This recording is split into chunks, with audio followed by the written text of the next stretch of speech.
I think we'll call the meeting to order. Cool. Amy, if you could take a roll call. Sure. Mayor Bogenreich? Here. Ms. Burhoop? Here. Ms. Hoffman? Here. Ms. Strain? Here. Mr. Tucker? Here. And we'll do the Pledge of Allegiance. I pledge allegiance to the flag of the United States of America and to the republic for which it stands, one nation, under God, indivisible, with liberty and justice for all. All right, we'll look for a motion for approval of the agenda. I'll motion to approve the agenda. Second. All those in favor, say aye. Aye. Opposed, same sign. And a motion for the approval of the minutes from August 18th. I'll motion to approve the minutes. I'll second. All in favor, say aye. Aye. Opposed, same sign. Motion carries. Commissioner, Department Head, and Community Board reports.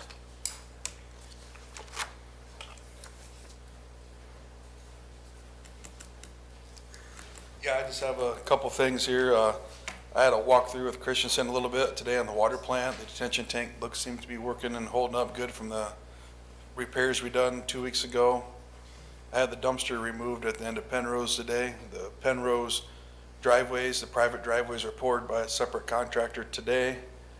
And Penrose is opened on Friday around noon, so I think that's all I got. Thanks, Rusty. You have anything? Just one thing I would mention is kind of save the date. October 9th is the tentative date for a public open house on the corridor study of Interstate 29 from the interstate bridges over the Big Sioux up to up to Jefferson. So at that meeting, they'll be presenting some concepts and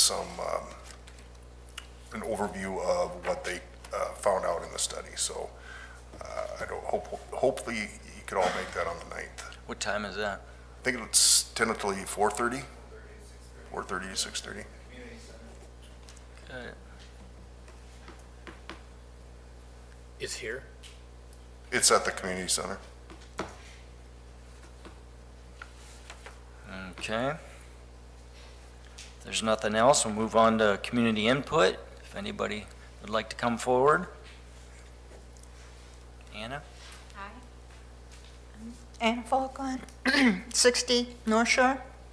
I just wanted to thank you guys for the awesome job that you did on my driveway and getting my yard back to somewhat the way it used to be. I think you guys are doing an awesome job, and I really appreciate it. So Thank you. it'll be great once it's all done, but it's a whole lot better than what it was. So thank you so much for that.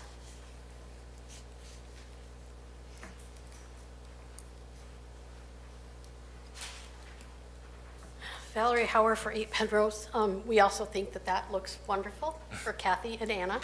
We would also like to highly suggest that some other spots be filled in. Between her house and Camber's is a pit, and the dirt just keeps floating away.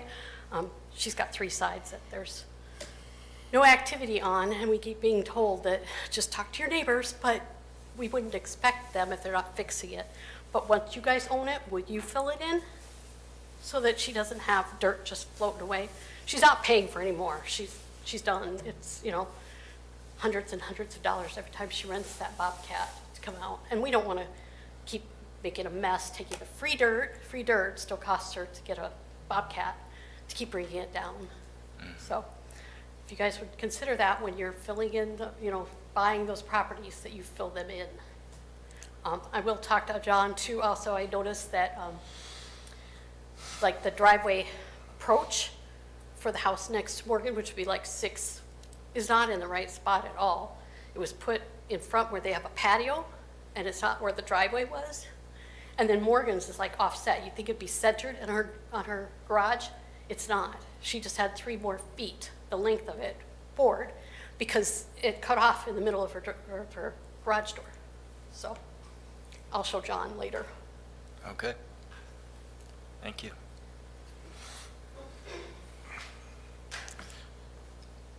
Anyone else? All right. Moving on to the agenda. So, library.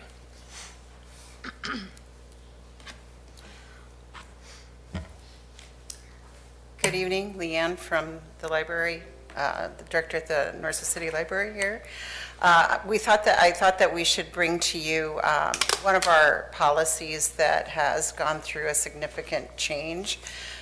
We had a couple incidences at our library that made us feel that made us look specifically at this policy. We've had reasons that, or we've had different incidences that have happened that we have a certain expectation for in our library, but we found that the policies didn't cover these expectations. So we felt that we were in danger of going to interpretation that would lead to, opinion, maybe preconceived notions, those sort of things. So we wanted to make sure, as I said, in the background, that we have these policies so that we can be equitable in our implementation of these policies. And so if you see on the acceptable behavior policy, what we had done to show the differences, the significant additions to this policy, everything that has been added is in red. And so you can see that our existing policy just didn't cover a lot of different expectations in our library. So on the second page, maybe this isn't, is that showing the red? It is. Yeah. It does, okay. So you can see that we made significant additions to this policy. And what we have done, we didn't know how to make sure that everyone would see these policies, and we had gone, I had contacted the Sioux Falls, Sarah had provided some of the information from the South Sioux Falls Library, and their policy really fit in well with the one that we wanted to achieve. And so we borrowed from theirs and made sure that it was covered what we wanted to cover in our library also. So you can see that we had a lot of additions because we weren't covering a lot of things that needed to be covered. So in that, now that has all been approved by our library board. And so the additions that we had to this acceptable behavior policy is a discipline policy. In the past, we didn't really have a way to, in an organized, professional manner, implement these policies. We could, we want it to be fair, like we said, and equitable to all that use the library. And so this discipline policy was the next thing. What this policy does is that it allows the library staff to enforce this acceptable behavior policy by using the procedures that you can see outlined on the form below here. So there were 3 different levels, one each getting a little more severe in the implementation of the policy. And then our third form that you had, that we submitted, was an appeal ban form. So if someone has had a serious expulsion, they are said that they cannot come back to the library, or they can't come back for a specific amount, for a significant amount of time, they do have a way of appealing that. And so that is what this form is. It gives them the opportunity to fill out the form, present their case, then that goes before our board. So it's not just one person that is saying, okay, you can come back in, or whatever the case is. But it is a board that discusses that, talks amongst themselves, and then gives the decision whether they should be allowed back into the library. So we feel that these are very positive additions to our policy, and we are going to continue we're going to continue to look at all of our policies to make sure that they all are up to date with how the library runs today. We should be doing that anyway, but we're making a decided effort to do that at each one of our meetings to review a policy and make the changes that we need to. Are there any questions? Do you have a lot of issues at the library, like people misbehaving and getting out of line and? Not what you would Okay. call a lot, but we have had an increase in, we've seen an increase, so if you go to 0 to 2, that to Right, us right. feels like a huge increase. But you can feel a trend, and so one of the things that we did to help with that is to get we have cameras in the library. What we don't have in the library are windows that face to the north. And so we felt that for safety issues, we needed to put those cameras in. But we have had confrontations between patrons in the library. And so we want to make sure that, that in order to be accurate in the retelling of the situation, that we can support whoever it is in the accuracy of what happened in the library. So I always feel like it's better to be preventative instead of reactionary. So that is what some of this is, so. Good? Okay. Thank you. All right, moving on to North Shore Bypass Utility Certification Form.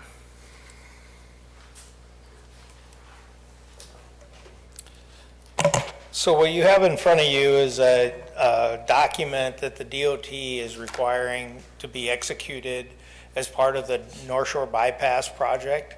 And what this is basically saying that the city will commit to paying for any of the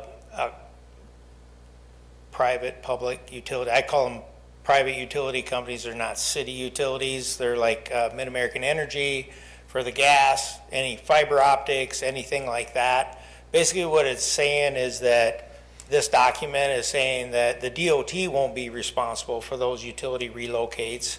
If for some reason they're not the utility company's responsibility, they would be your responsibility to pay for that relocation. We don't anticipate any at this point as far as any costs associated with that, but there's always unknowns with the project, and if there's some utilities that need adjustment that may have had, that we didn't see or we didn't get notified of, there may be an adjustment. But at this point, we anticipate there not to be any, but that's not saying there won't be some. And so this document is just saying that you'll be responsible for paying for that relocation if it's necessary. That's really what this is. And the DOT is requiring it to be certified and signed off on by you. So, any questions about that? If it's something that you missed, like as we were planning this, why would we have to pay for that? Well, because the only reason we missed it is because we don't know it's there right now.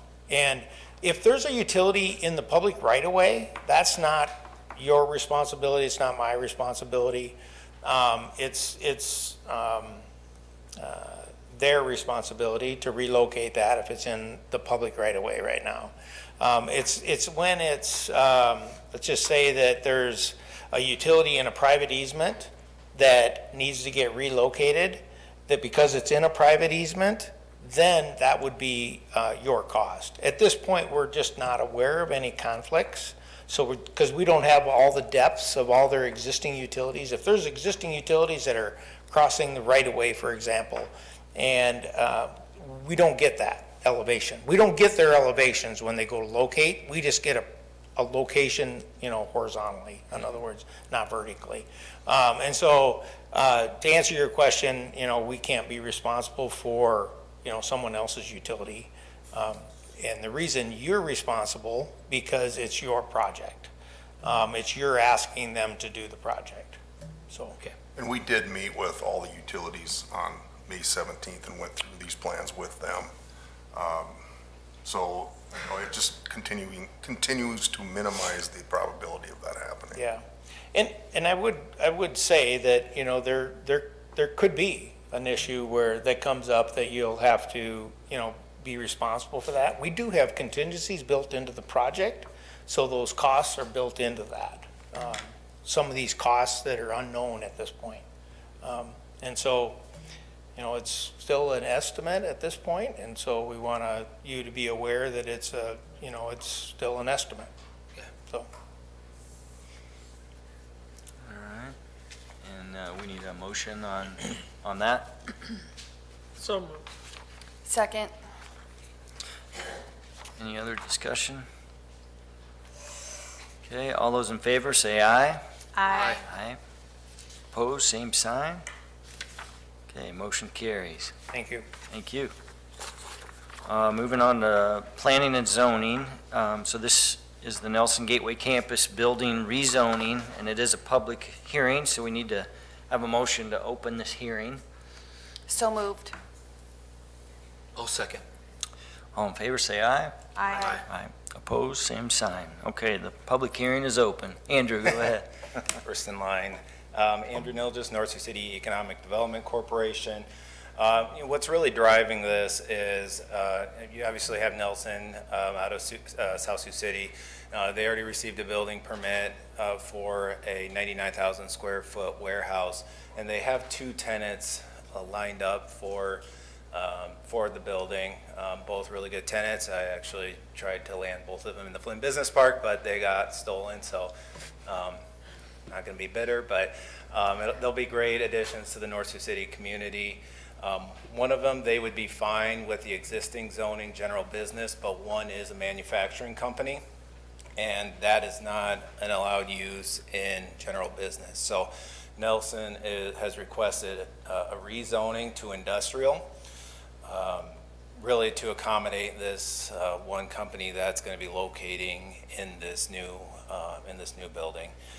The neighbors are largely industrial. We have industrial directly to the west, to the north. There's some to the south. Nelson also owns the building to the east. So I think it's a good fit. It makes sense. This isn't going to be plopping industrial in the middle of a residential neighborhood. It kind of fits within the neighborhood. And I've surveyed a couple of the businesses that are in the area, and they're like, yeah, that's fine. Like, why you bothering me with this? So it seemed pretty straightforward to a couple of the businesses I had conversations with. The Planning Commission approved this 5-0. There was no opposition at that time, so it seems to make sense. I think it'd be a good fit, and hope the commission would approve the rezoning. So, one question. Yeah. So if it's rezoned to industrial, the general business is okay in an industrial I setting? think for the most part, I'd have to look and see exactly what the difference is, but for the most part, I think it should be okay. Yeah, I don't want to rezone something and then the other business is not. Yeah, the other business proper. would be fine, yeah. Okay, Yeah, they that's wouldn't be impacted. all that I wanted to know. Yeah, they'd still be good.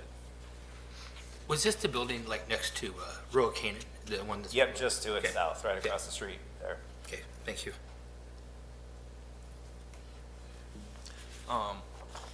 Amy, are you aware, did we receive any other comments No, nothing. for the, nothing?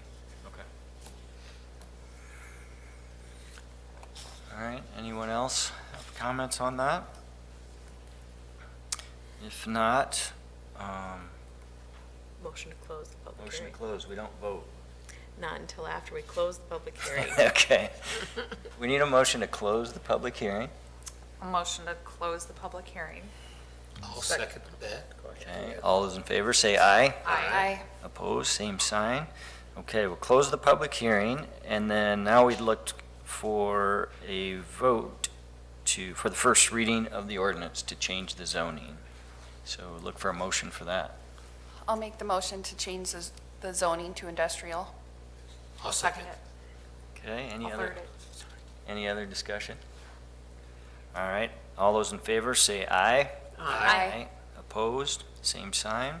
Motion carries. Okay. Moving on to financial, we have the first reading of the 2026 budget ordinance. All right, my turn. Okay, I'll just quickly go over operating and capital budgets, and then we'll look at how they flow into the ordinance that you are going to be approving, hopefully the first run of tonight. So taken a very conservative approach toward the revenues. The state mandates how much you can increase your property taxes. Unfortunately, they haven't told us what that's going to be yet, so there will be a change in the ordinance between now and the next reading, more than likely. With the numbers that we have now, the preliminary numbers, the North Sioux City tax levy will not be going up. Nothing's guaranteed, but that's what we're looking at right now. The only other revenue account that I increased is the licenses and permits, and that's because we have 2 new cannabis facilities that are set to open either later this year or next year. The rest of the revenues, we're just assuming will stay the same on that part.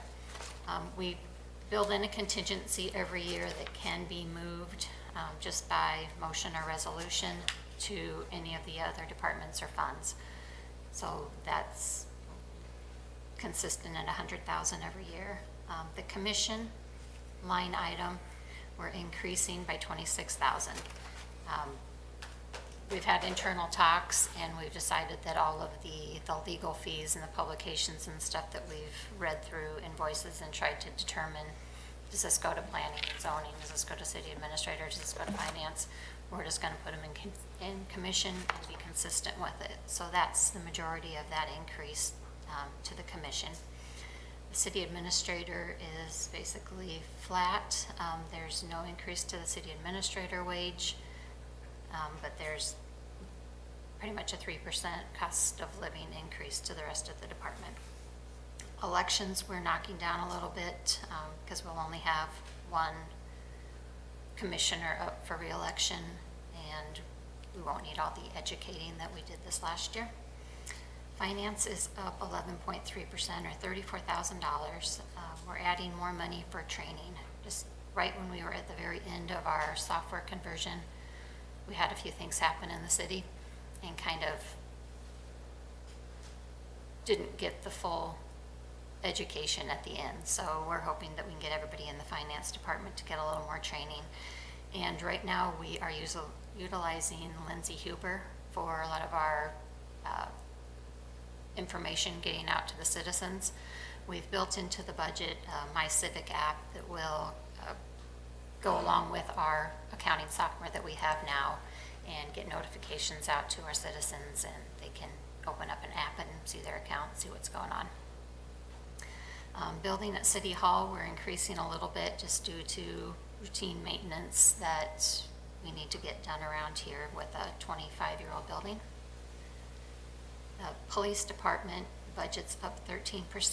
We're budgeting for a 10th officer for Rich, and all their new, devices, their tasers, their block cameras and all that also come with cloud storage that they need or technology that they need that adds up in that aspect as well. City civil defense, we have still been conversing with Blue Cell on the emergency operations plan, and we've built that into the 2026 budget. Streets, and Jeff's going to talk about this in a little bit, but we are budgeting for a director of planning and public works. The levee, cemetery in West Nile, and DB Sports Complex are basically unchanged. The senior center, that whole department's being restructured. We really don't know what it's going to look like for next year. For now, we've added back our 1 part-time employee. But once we figure this out, it'll either be a transfer from the contingency fund, or we'll have a budget adjustment that we'll make. Parks, we're putting back in the summer rec program, which we haven't had for 2 years, and building in an allowance for the Parks Board for their activities. Library is down a little bit. It was beefed up a little for some Spanish books section, and now we just went back to the 5-year average plus 3% for inflation. Planning and zoning is actually down. We have part of that planning and public works director in here, but we're offsetting that by a reduction in engineer fees, and then there were legal and publications in here that were moved to the commission. economic opportunity is just inflation and the transfer outs. We're anticipating more transfer outs for flood recovery this year. The second and third penny funds are relatively unchanged. The E911, our revenue for this is increased. It comes from the state, a surcharge on telephone bills. The state increased that this year, so we're getting more money on that. We've also relooked at what we bill Dakota Valley Emergency Medical Services, and we're going to increase our ask from them. That brings us to water, sewer, and garbage, which are our enterprise or business funds, and these funds are intended to be self-supporting. So for now, we have budgeted the water and sewer rates the same as we have right now.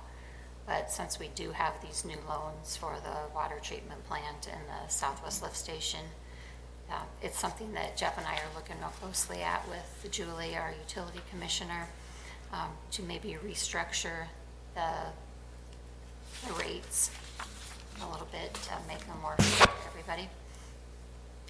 And that'll be after the budget's adopted. You'll see those probably in October or November. So our metered water sales, although we left them the same, the operating part of them is showing about a $300,000 decrease, is that the part got moved to the debt service retirement area. Our water fixed costs are increased for personnel costs and a contract, one way or another, whether it's internal staffing or if it's an outside contract, we need to get more certified water and sewer operators in the city. And then the variable costs are up too due to, or actually they're down. We had a huge transfer last year for the water treatment plant, or this year for the water treatment plant that will be done before 2026. But it's offset by increased meter cost and training. Look at sewer, we left the rates the same, and it's based on current flow customers and rates. The sewer fixed costs are up due to the same reason as the water, the personnel and the certified sewer operator. And the sewer variable costs are increased due to our increase in costs from Sioux City, meters and training. The only way we have to measure sewer is what was used for water. So we split the meter charge between the two. And then the garbage fund, we have historically transferred anywhere from 40 to 60,000 from the general fund to the garbage fund to cover the shortage. We got to looking at this and looking at how much our city dump was used. And so it would be our proposal to reduce the dump hours to maybe twice a month instead of twice a week. And by doing that, we can eliminate the majority, if not all, of our transfer from the general fund. So that's the operating. We'll go to the capital. Our capital funding, and this will be wrong before we even get to 2026, because it's all timing and timing depending on what projects we get done and how much of them. But we are budgeting for 2026 a LIP grant for the North Shore reconstruction. Somewhere between 25 and 27, we have the full 14.5 from CDBG-DR and FEMA and federal highway reimbursements, and then we do have an operating transfer in that would go to flood recovery.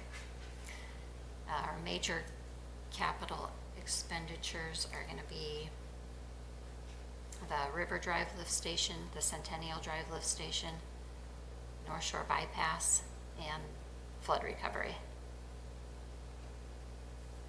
So if we look at our capital budget, our operating budget, debt service and depreciation, we have a total positive of 876,000, and taking out the depreciation, it would be a positive cash flow of 1.5 million.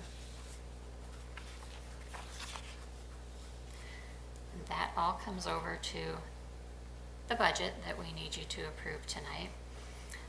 The way this is set up, the expenses come first. So these are all the departments that we just went through. These are the amounts. These are our other funds. So it comes down to what the department's gonna require. And then we have the revenue side, which we come down to the amount that it requires. Some of these, like general fund, this one is going to use 1.3 million of our unassigned fund balance or our reserves. The third penny and second penny ones will actually accumulate more money, as will the flood one. Same thing with the enterprise funds. To estimate how much revenue, appropriations, capital outlay, debt service, depreciation reserve, and we come down with the net position to be retained. So as of this point, we're asking for $724,000 in property taxes, but you'll see a slightly smaller amount at the next meeting, or larger amount, different amount.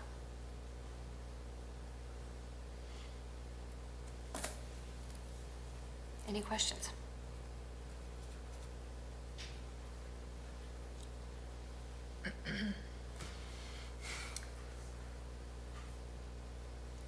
Looks good, I think. You guys put a lot of work into this, so. Hours and hours. And this really is something that we refer back to all year round. I'll have Jeff and all the department heads hit me up. What do I have left in my budget? Did we budget for this? What can we do here? So it is kind of a document I keep handy, and we refer back to it a lot. So it's a lot of work, but it works. We need it.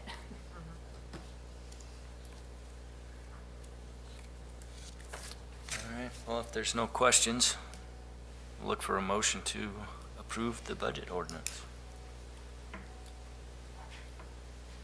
This is just the first reading. We'll bring it back on the 15th for the second. And then it will have 45 days to be referred, right? Non ordinance. Technically. And then we'll submit it to Union County by October 1st. Okay. I'll motion to approve the first reading. I'll second that. Any other discussion? All those in favor say aye. Aye. Opposed? Same sign. Motion carries. Oh, and I'm really excited about this next one because I'm getting carpal tunnel signing the checks. So I would like to get a motion I'd like to get a stamp for signing checks. It was a recommendation of our auditor that got commission approval. I know someone who can help you with your carpal tunnel. Oh, thank you. All right. Do we really do need a vote on this? Yes. Okay. I'll make the motion. I'll second it. All those in favor say aye. Aye. Opposed, same sign. Thank you very much. All right. Next is introduction to Planning and Public Works Director or Director of Community and Economic Development position advertisement. Right, so as Amy mentioned, the budget you just approved the first reading on contemplates an additional hire, a director level position. And I'd like to approach it under two directions. One, we'll back up a minute. You know, I've been here almost 9 months, and you know, one of the things that I see the biggest need for our city is some more beef in the planning and zoning department. And when I talk about planning and zoning and community development, I'm talking everywhere from, you know, the managing planning and zoning commission to issuing permits, approving site plans, the inspections, code enforcement, all that stuff is something that I think really needs a little more attention at a director level position. And this budget provides for that. I didn't feel that it was enough for just one person for planning and zoning. I felt that it had to have a mix of different things. And so this budget contemplates hiring either a public works director or a director of planning and public works or a Director of Community and Economic Development. Kind of two different positions, with the common denominator being a focus on community development. The first one, the Planning and Public Works Director, would be over the Planning Department and would also be over Public Works and the utilities. This position would be possibly a licensed engineer that would be on our staff so that we could bring some of that work in-house. The other option would be a community and economic development position, very similar to Andrew, that could manage both the community development, planning and zoning, permitting, all that stuff, and then also work with North Sioux City Economic Development on the economic development side. The city tried to hire someone for a similar position a couple years ago, maybe 3, and they had a director of planning and building inspection, a building inspector. You know, those are 2 kind of different positions that it would be very hard to find somebody with both of those criteria, but I think with the 2 positions that I proposed here, I think we could get a good mix of somebody that could provide good value for the city moving forward, and then also deepen our executive group a little bit more to provide us some depth in that area as well. So this is just an introduction. If we have the second reading and it's approved next meeting, I would then ask you for permission to advertise for these 2 positions. We'd put them both out there and just see how we could fill that position best for the city, given the value.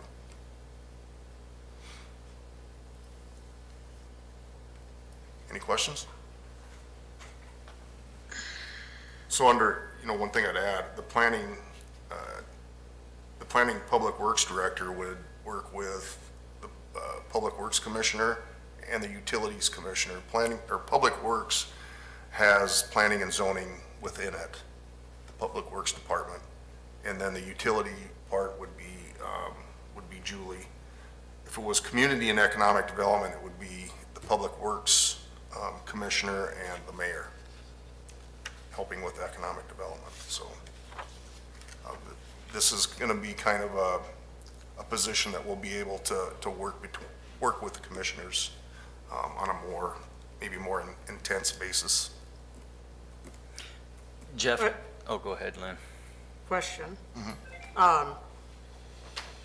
In the time that I've been in North Sioux City, quite a few years now, it seems like whenever we're looking for someone, we never look to advance someone who's already in the community.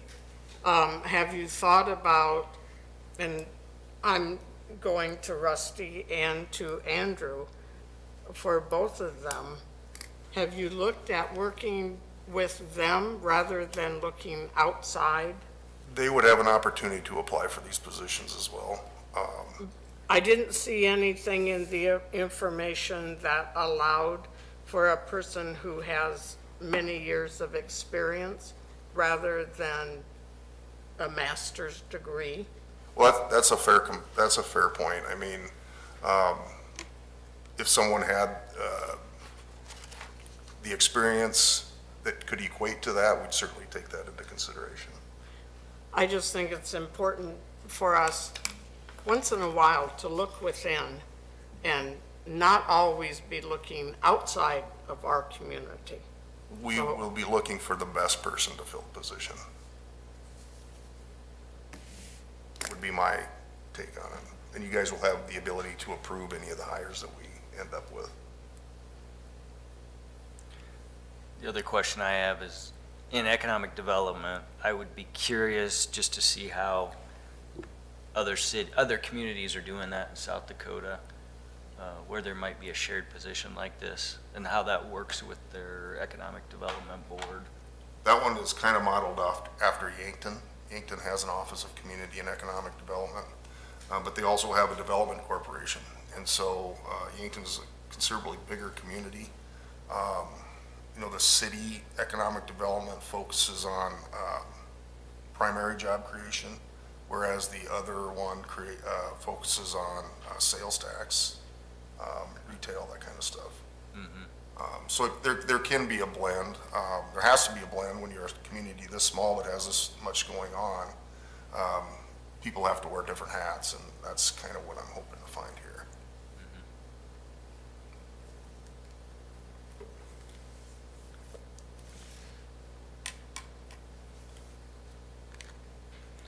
Any other thoughts or questions?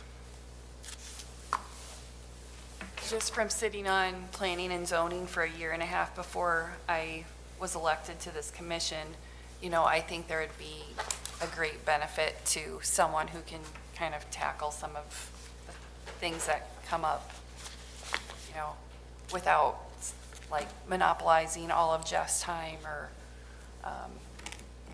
you know, I just think it's a good move for our community.